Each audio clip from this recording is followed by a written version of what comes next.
candidaturas, 2 nomes que, sem sombra de dúvidas, se mostram muito preparados para serem possíveis presidentes do Brasil pela direita. Tarcísio de Freitas a gente não precisa nem questionar, nem discutir, não vou nem entrar no mérito, porque eu já falei milhares de vezes o quanto o Tarcísio de Freitas é uma arma poderosa para a direita. Mas há quem diga que o Tarcísio prefere continuar como governador do estado. E como tal, precisa de um outro nome. E o outro nome é Ronaldo Caiado, bem provável. Bolsonaro sinaliza que pode indicar Ronaldo Caiado à presidência em 2026. E tem uma estratégia que da hora dessa indicação do Bolsonaro ao Ronaldo Caiado. Foca em mim que vocês vão entender, tá? O ex-presidente Jair Bolsonaro finalizou nesta segunda-feira que o governador de Goiás, Ronaldo Caiado, do União Brasil, pode ser o seu sucessor na campanha à presidência da República em 2026. A declaração foi dada durante a sua participação na AgriShow, em Ribeirão Preto. Então, durante a fala, o Bolsonaro disse que tem nomes importantes que podem dar continuidade ao trabalho que o Bolsonaro começou. E um desses nomes é o Ronaldo Caiado, que é governador do estado de Goiás. Vem deixando um legado onde o Lula deixa o seu maior déficit: segurança pública. Pois é, segurança pública em Goiás vai muito bem, obrigado, sob a tutela do Ronaldo Caiado, coisa que essa turma aí, defensora de vítima da sociedade, não gosta. Mas o Caiado vem dando força, vez e voz, principalmente à polícia militar. E isso é uma ótima sinalização.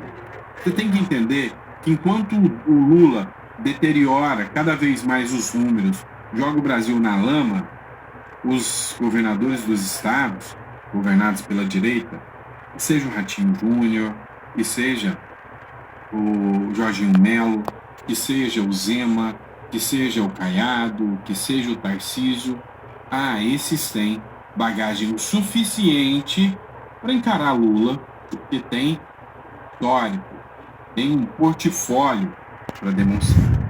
Só que há quem aposte, e eu acredito também, que Bolsonaro vai concorrer às eleições em 2026. E ainda, delícia, com o Lula e do STF. O STF vai reverter a situação.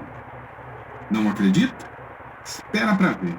Olha essa matéria comigo. Delícia. Dele aqui. Bolsonaristas esperam que Lula torne Bolsonaro elegível em 2026. O cenário idealizado por bolsonaristas prevê que Lula atuaria junto ao judiciário para tornar Jair Bolsonaro elegível novamente em 2026. Acha loucura? Vamos ver. Com o ex-presidente inelegível pelo menos até 2030, aliados de Jair Bolsonaro têm conjecturado nos bastidores diversas alternativas para torná-lo apto a disputar as eleições em 2026.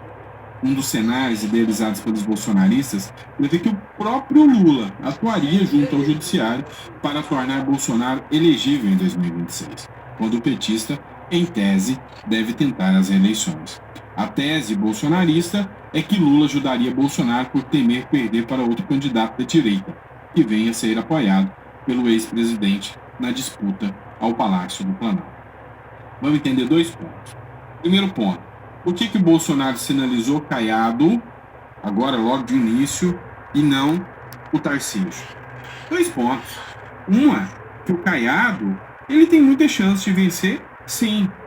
E a gente sabe que pode ser que, se lançar um nome agora, eles não queiram esse nome. Aí vai ter algum cartão de vacina, alguma reunião que pode deixar esse nome inelegível.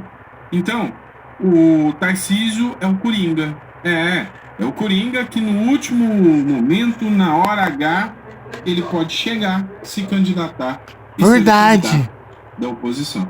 Então, meio que para evitar risco, coloca o Caiado primeiro. Se não deixarem o Caiado inelegível, aí depois vê se foi o Caiado ou o Tarcísio que vão concorrer. Boa. Ou se vão juntos. Ou então, o Tarcísio vai querer continuar mais 4 anos à frente de São Paulo para entrar mais consolidado ainda. Esse é o primeiro ponto. Segundo ponto: por que o Lula pode querer liberar o Bolsonaro?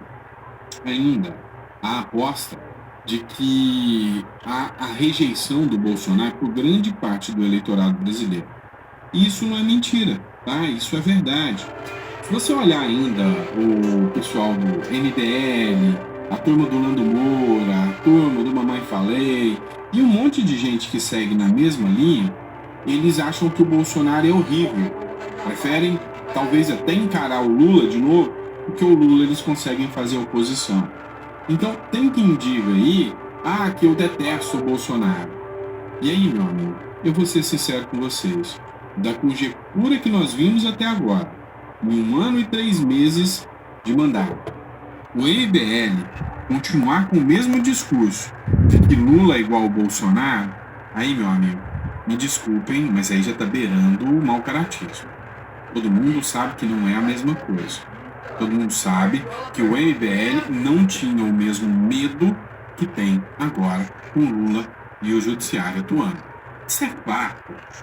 Isso é fato. Não vamos aqui ser levianos de não entender que agora todo mundo tem medo da atuação da AGU, tem medo da atuação da Polícia Federal, tem medo da atuação do Ministério Público, Verdade. tem medo da atuação do Judiciário. Tanto é que o MBL baixou a bolinha e não faz a mesma posição que fazia com o Bolsonaro, não. Eu quero ver o Kim Kataguiri pegar na tribuna e gritar aos 4 ventos que o Lula é ladrão, corrupto, miliciano ou qualquer outra coisa no sentido como ele fez com o Bolsonaro. Não tem coragem não, enfia o rabinho entre as pernas e opa, aqui eu não posso falar isso. Quero ver o Kim Kataguiri usar o mesmo tom sobre o Alexandre de Moraes. Não vai, porque ele sabe que aqui o buraco é muito mais embaixo. Então, tem essa turminha da rejeição do Bolsonaro. O Lula acredita que é melhor apostar nessa turma da rejeição do Bolsonaro, que ele tem mais chance de ganhar do Bolsonaro. Pois é, até porque fica fácil argumentar que o Bolsonaro perdeu de novo. Agora, é meio difícil criar uma narrativa de que o Tarcísio não consegue vencer o Lula. O cara tá detonando. O Tarcísio está batendo um bolão. É difícil argumentar que o Caiado não vence o Lula. O Ratinho, o Zema, é difícil demais usar esse argumento. Não dá. Porque os caras, à frente da gestão estadual, saíram com aprovação altíssima nos seus respectivos estados. E o Lula, com a sua popularidade, despencando cada vez mais. Então, sim, a grande possibilidade do Lula refazer aí a elegibilidade do Bolsonaro, dialogando com o judiciário ali. A gente sabe que aqui não é por direito, é por ocasião. Não são decisões jurídicas, são políticas. Hora que é interessante, o Lula concorre. Não concorre. Não é interessante, Bolsonaro é inelegível. É interessante, vamos deixar de novo, que a gente acha que o Bolsonaro vai perder pro Lula. Entenderam? Não vai perder. É assim que funciona. Caraca. E o Haddad já bateu a real. Caraca. A direita veio para ficar. Não adianta espernear, não adianta chorar, não adianta achar ruim. A direita veio para ficar. Matéria da Folha de São Paulo. O governo tem que aprender a lidar com a extrema direita. Para eles, tudo que é direita é extrema, né? Não abrem os olhos para o extremismo da esquerda, não. Mas o governo tem que aprender a lidar com a extrema direita, pois será um longo inverno, diz Haddad, em autocrítica. Pelo menos o Haddad consegue fazer autocrítica, né? Coisa que o Lula não consegue. Mas dá uma olhada aí o que o Haddad disse nesse caso. Temos que calibrar melhor a nossa comunicação, os nossos discursos. Nós temos que aprender a lidar com essa ascensão da extrema-direita. Então tem que aprender a lidar com a extrema-direita. A extrema-direita usa ferramentas que não são da nossa cultura. Temos que aprender a lidar com a extrema-direita. Ela veio, eu te disse isso anos atrás. Era um ciclo longo, era um inverno longo. Vou usar essa expressão para vocês. Vai começar um inverno. A extrema-direita não é episódica. Ela, no curso da história, ela dura pouco, né? Mas a custa de muita destruição, às vezes. A Segunda Guerra Mundial ela é fruto da ascensão da extrema-direita, né? E nós vamos compreender que foram 60 milhões de vidas que se perderam, né? Então, a gente precisa saber lidar com a extrema-direita Mimim. Porque nós não temos a cultura dela. Quando você tem um partido de centro-esquerda e um de centro-direita, tem paridade de armas. Quando você tem um partido de centro-esquerda e um partido de extrema-direita, você não tem paridade de armas. Vamos lá, vamos entender isso aqui, porque é meio tosco isso que foi dito. Vamos lembrar que quando ele cita que quando a extrema-direita chega ao poder, aí causa um mal imenso. Vamos só lembrar uma coisa, o cara do bigodinho que ele está falando, da Alemanha, da Segunda Guerra Mundial, ascendeu pelo Partido Socialista da Alemanha, tá? Partido Socialista. Parabéns. Esses caras chamam isso de direita. Pois é, hipócritas e mentirosos. Mas não falam nada do Mao Tse Tung, né? Falam nada, né? É um bando de hipócrita mesmo, ao falar isso.